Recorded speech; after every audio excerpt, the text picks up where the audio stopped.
Tomke zeit: "'Het is haast Poes haar jitje. Poes met een cadeautje ha." Waar ging mij hem naar de winkel? Romke en Cornelia. Wat sil ze daar voor haar keepje? Ziekjend ging ze het goed bij Del.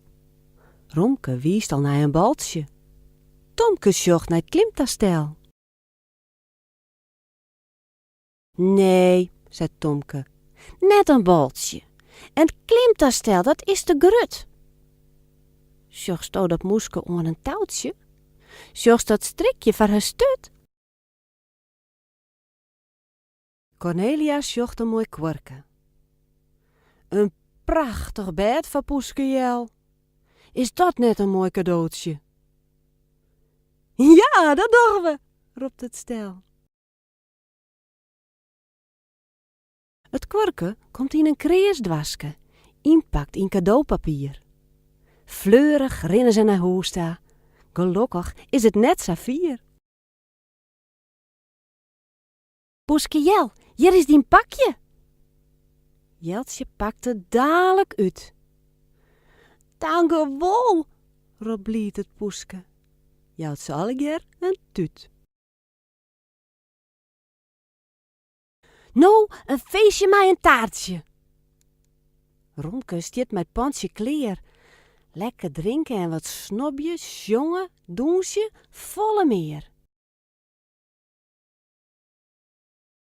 Als ze jongens dan sliepen zullen, leidt Poes Jel net in haar koor. Nergens kennen ze haar vinden. Ach, die Tomke goelt roer. Romke, speurend met zijn maske, snuft en snuffelt door de groen. Na een skofke blaft het hondje.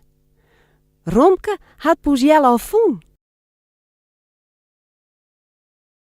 Maar waar lei ze dan te sliepen? Net in het korken leidt Poes Jel. De doerak joeg haar samar in het kreeze dwaskedel. Nou, dat is ik wat, laak het Romke.